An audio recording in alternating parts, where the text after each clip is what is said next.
اما نزدیک بیاید گپا ما بشنوید. امیدوارم چیزی دیگه؟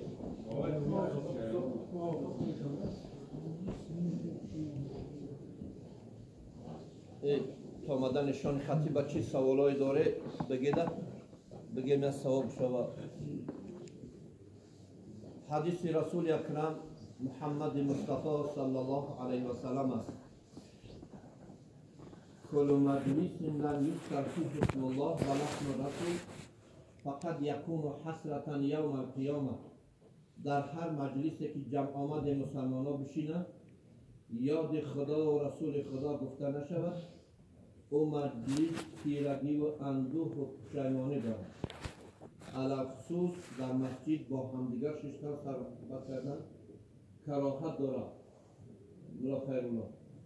اعوذ بالله فاسألوا اهل الذکر ان کنتم لا تعلمون. شما در هر کجای ششتید عالم و دانشمند را که دیدید از مسائل دین بپرسید آن چیزی را که نمیدانید. خداوند صراحتا این را در قرآن ذکر کرده. فاسألوا اهل الذکر حاجی بدن این کنتم لا تعلمون. شما از اهل ذکر از اهل علم بپرسید آن مسائلی را که شما در او اختلاف و شک و نظر دارید. داملا بگذارم. از سؤال و شفاء العین. سؤال کردن شفای آن مسائلی است که ما و شما نمیدونیم. انا همین روز یکمی ماه حمل سنه 1400 شمسی هجری روزی نو ملا خیرالله از سال نو از عصر نو است. همین روز دقت دادم 1400 دین افغانستان هم گوش کردم دین 1399 شمسی هجری بود. امروز 21 گاهی می شود 20 می شود گاهی 21 سری سال این ینور نیو به حساب دیگه که ملت های فارس انا همین روز یکمی حمل سنه 1400 هجری شمسی است. روزی اولی سال نوی عصر نو 1399 ای عصر 14 بود. 1400 کشید عصر 15 نیم بود. آدمانی که زنده باشن عصر 15. از همین روز اوس اعتبار در خاندانی که بچه شود خدا مبارک شود، دخترم شود خدا مبارک شود، او سالش چیه؟ سال بقر است. ای همین دین او سنم تولد شده باشه سالش بقر نیست. مولو خیلی سالش چیه؟ ما موش نه موش بقر سالش چیه؟ موش است بچه هم. انا همین روز اوست اگر بچه و دختری کشید خداوند عمر دراز قطعی او سالش چیه؟ سال بقر و عصر 15 در آمد. از هجرت رسول اکرم محمد مصطفى صلی الله علیه و سلم از مکه تا به مدینه را سال 622 میلاد بود. امی 2021 در سال 622 میلادی رسول الله صلی الله علیه و سلم از مکه به مدینه هجرت کردند و او سال شماری است. از سال شماری این شمسی هجری بود. هجری قمری چند است مولا رحمدین؟ 1442 یعنی که سال 1400 شمسی هجری برابر به 1442 هجری قمری ماهتابی برابر به 2021 میلاد. از زمان تولد حضرت عیسی روح الله تا به حاضر 2021 سال گذشته است.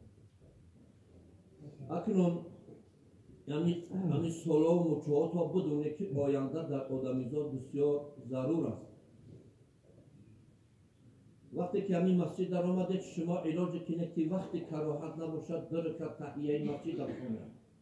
رسول خدا صلی الله علیه و سلم در این بابت میگن و من استنجا ولم یتوضا فقط جفانی. هر کسی که استنجای آبی و خاکی کند آب باشد و طهارت نکند جفاکاری کند. و من توضأ ولم یصلی رکعة فقط جفانی. هر کسی که طهارت کند و بیکار بشیند ذره کرد شکری وضو نخونه، این شکری وضو تحیه مسجد همه نخونند.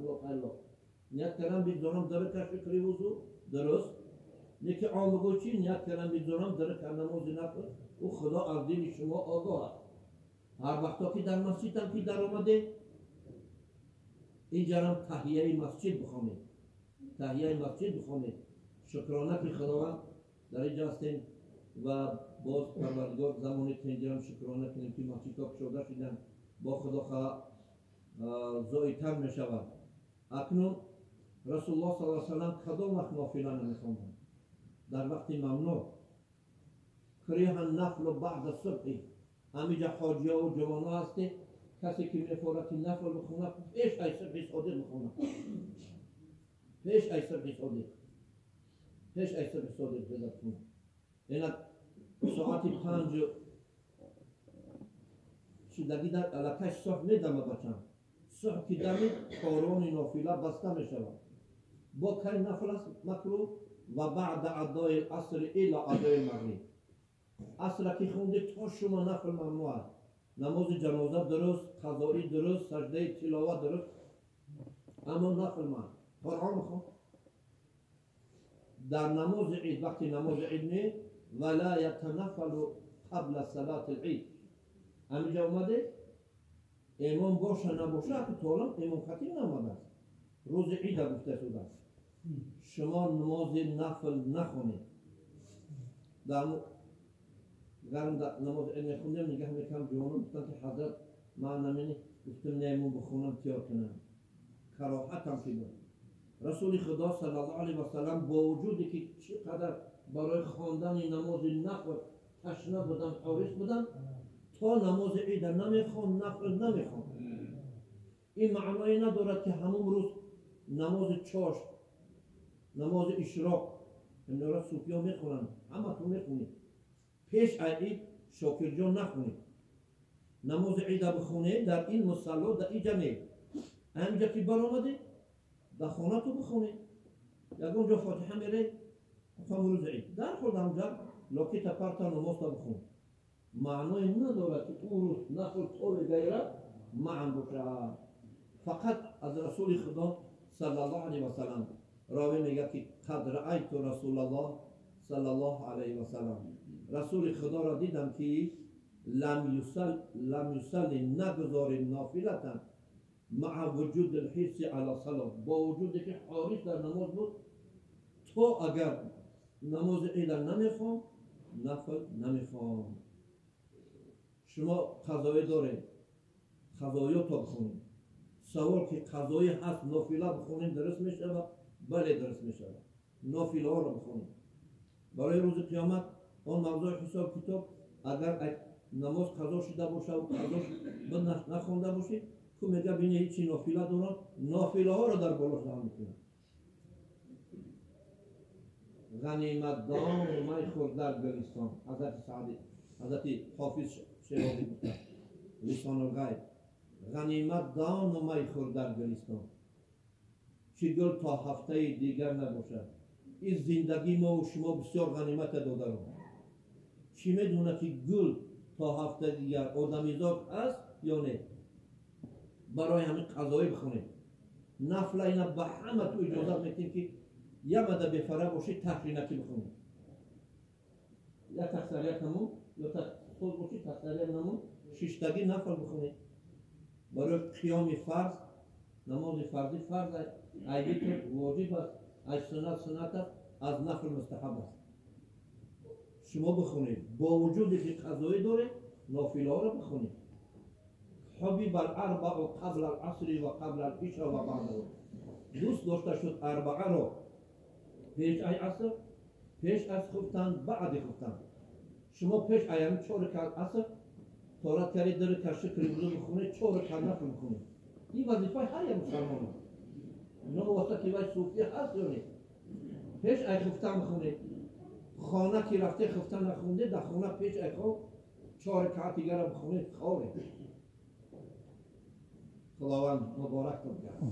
این چیزی که اگه چه داشته باشه آدم پرسید گفتم که بعدم اونجا گم میزنه حجام بذاره تا اومدن خطیبم اگر دنبال فرضی نماز شکل خوندن درسته؟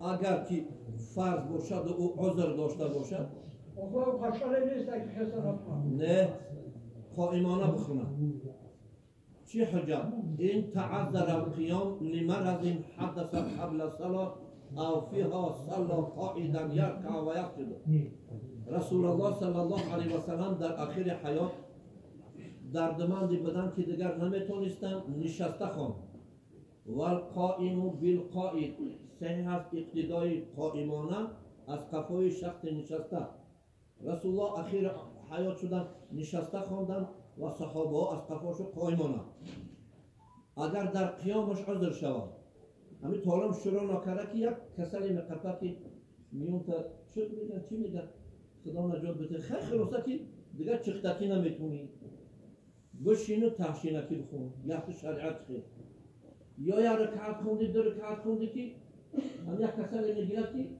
مولا عبدالله دیگر چختکی نمیتونی سلا قاعدن میشینی و رکوع و سجود منی و اگر نشسته نتونستی با سر امامینی و اگر نتونستی پاهات سنی قبله و با تختای پشت با سرت اشاره منی با چشم و ابرو نمیشود بینید الطاعت بحسب طاقت طاعت که خداوند به حساب طاقت بدن است میتونه قائمانه بخونه نمیتونه و عذر داره و رکوع و سجود کرده نمیتونه نشسته بخونه سر آدم ره گشته میتونه اما رکوع و سجود نمیتونه و یا اجازت است که تحشینکی بخونه الطاعت بحسب طاقت بحسب طاقت طاعت خداوند به حساب طاقت بدن است خدا سلامت باشه یک آدم 4 رکعت نماز عصر میخونه التحیات مابین میخونه با یادش است اما داملو بیا قدردین بیا با یادش است التحیات مابین خواند است قدردین پیش بذاریم در رکعت سیم خیست است خدا ای سیم رکعت باشد و 4م رکعت مذبذبین در 4 سوی حیات است چیکار کنم من شک اول مرت انه کم صلا استعنف یکمین بار هم تشیدگی باشی یا که اولی نماز خونید باشد داملا او اینه و سلامتی بخونه نه که همین پشت دنیا و هم دایم همین تشهد چکا مینی اینه و نمیخونی و این کسر یأخذ بغالب الظن رئیس با پیش داریم اگر کسی آید شکش عکس میکند با غالبی گمان اینا در سیم رکعت خیست است یا خدا همین رکعتی دوم پیش داریم بخیر کنید رحمت و مغفرت شد پیش نامه درست بود همین 2-3 بار و 10 بار میشود یا خدا همین رکعت سیم باشد یا 4م همین غالبی گمان نگاه کنه گمانش غلبه کنه که همون رکعتی سیم حسابش کنه حالا که در اصل چندم 4م خدا او را قبول منه گمانش غلبه کنه که همین رکعتی 4م است رئیس با پیش بذاره کن سلامت باشه اگر گمانش غلبه کنه که همین رکعتی 4م است او را 4م حساب کنه حالا که در اصل چندم چه حجت غالبی گمانه قائم در مقام حقیقت حال منه همه قدم سنید گمان غلبه کرد اما چی منی سجده سوام نمیشود این مسئله معلوم قدم سنید غلبه کرد اما خیست در رکعت سیم خیست گمان دیگان طرف قوت نمیتید این رکعت سیم است نه 4م خیلی 4م نه سیم است همیشه تفکر منی حیران منی و خیلی نماز رکعت نیست که گفت یه دوملو سیم رکعت 4م رکعت پس در این صورت چکا منی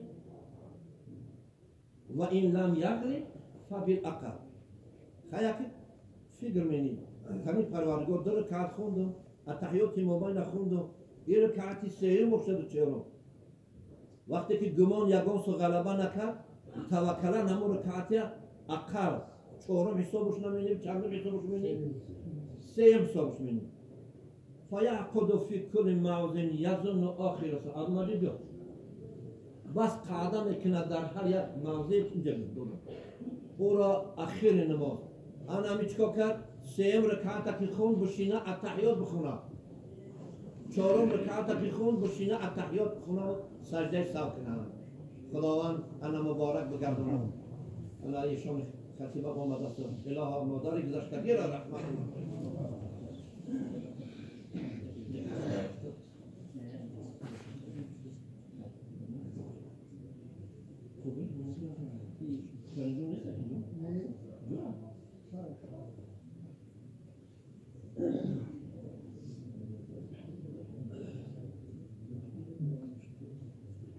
خب دوام سخن این دستهیم رکعت خیستادی با یادت بود که اتحیات خونده خالص لله تعالی الله اکبر عصر نیت کردی سبحانك اللهم خوندی ای خدا یکم رکعت باشد یا دویم شاید که در شما هم تشیده باشد آفرین ای خدا این عصر نیت کردی یا پیشین نیت کردی یکم رکعت باشد یا دویم اما غالبی گمانه که غلبه کنه یکم سنی حدود عصر حالا که چندمه دیومه گمانت غلبه کنه که دیوم قبولش که شکر جان حالا که چندم بود او را خداوند قبول میکنه اما گمان غلبه نکنه که یکری خدا یکم باشد دیوم اول یا یکم حساب میکنی یکم رکعت خوندی میشینی اتحیات میخونی دیوم رکعت خوندی میشینی اتحیات میخونی سیم رکعت خوندی میشینی چی؟ اتحیات میخونی چهارم رکعت خوندی میشینی اتحیات میخونی بعد سجده سهو میکنی امی بخاطر چی هست؟ اما قاعده اخیر اما اتحیات اخیر چهار تا میخونی میشینی کو خوندن اتحیات واجب بود مقدار اتحیات مقصود موازین چی بود؟ فرض بود تا که همی ترک فرض نشود انا محمد شاه جون 4 بار اتحیات میخونیم و سجده سهو میکنی جونت خلاص این دل وسوسه بسیار میکنه حضرت مولانا مشفقی اولیای مادرزاد بود همدرسش ملا بازار بود در مدرسه های سمرقند خوندگی بودن اومد در نماز عصر صف اخیر اولیا بود اولیای الهی نیت کرد به علم کرامات دید که ملا بازار گاو میکوانت تا قذاق کچمندی اولای و کفته شده دید که خلاص نمیشود خیلی اولیای الهی هم صف اخیر باع گفت هوشیار شد بودی که بالا باش نماده است یا نشینید دافی دیون با باع گفت وقتی که نماز تیار شد گفت که چی باع گفت خیز حضرت اولا گفت که کمینه اولا مشفقی نماز تا از نو بخوان با کدام حجت از نو بخوانم والکلام یفسد الصلاة عمدا کان او سهوا سخن دنیا نماز فاسد مینه در نماز بودی که همین نیارت اومد گفتی که برا یا گفتی بیا یا یک کس اومد ایسا گذر خوابی همون سخن دنیا را قصدن بگو خوابی چی؟ سهوا بگو نماز چی میشود؟ فاسد میشود داملا مشفقی نمازت فاسد چی؟ چرا گفت؟ شما گفت در نماز سخن دنیا کردی گفت چی گفتم؟ گفت باع گفتی گفت که تو یک ساعت گاه کفتی فاسد نشیده باید بای ما فاسد شید خونت هفته شید دوید پاهاش بوسه کرد تو از کجا از حال من آگاه شدی خداوند برکت بده الها مادری گذشتگی را رحمت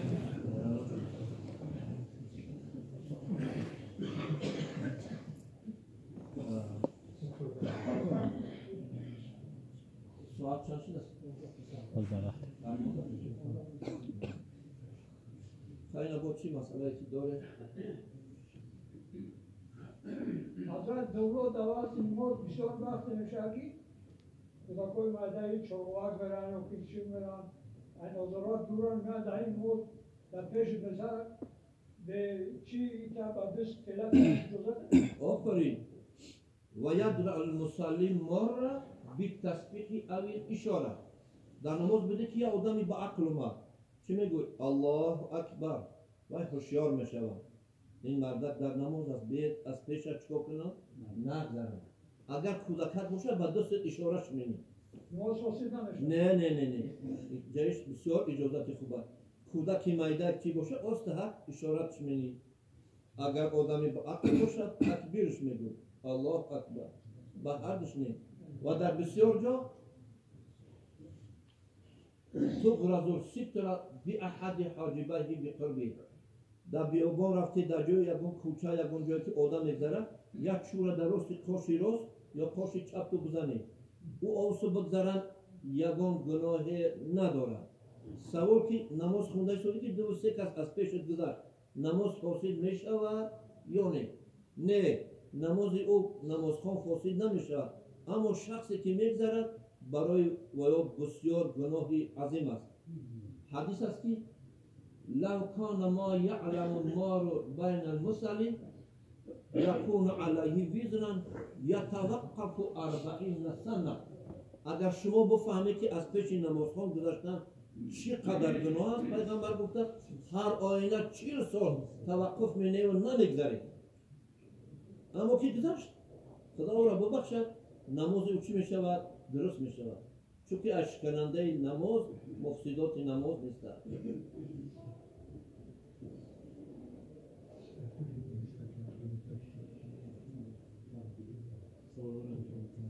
خب اینا با چیزی که هسته بگیم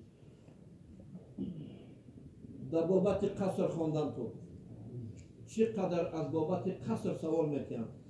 وقتی مولا راه کجا مولا مردی همه قیمه کنیم باید سوال میگوید که با از او عاجز بمیم. بگذاری بچه ها همه شما مسافه 3 روزه که نیت کردید مسافر میشید. این همه شلاق قزناق و کچمندی شگر و قیزراق و قلاله بچسبه و بلایوه. اگر همینجا بچه های قیزراق یا که ورداچ یا غاوسیون که اگر همینجا بخم و سن قبله برمان تا ایلایوه نبراین دیگر مسافر نمیشنوند. اما فاصله که باشد بین قشلاق ها یکان کشزار مرغزاری باشد یکان جای مزرعی زراعت باشد قشلاق ها چی میشنوند؟ فاصله. خیال کمی شهرها یک شهر باره شهر میشن.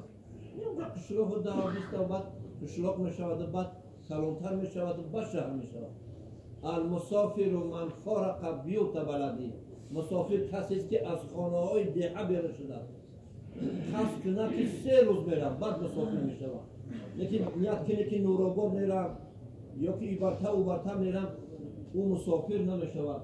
شرط قصر خواندن نیت کنه که 3 روز 120 کیلومتر میرم بعد مسافر میشود. ای خداوند انا سوال جواب سواشم برای خانت گذشته ها برای خانت این خواهر گذشتگی برسونه و خدا رحمت و مغفرت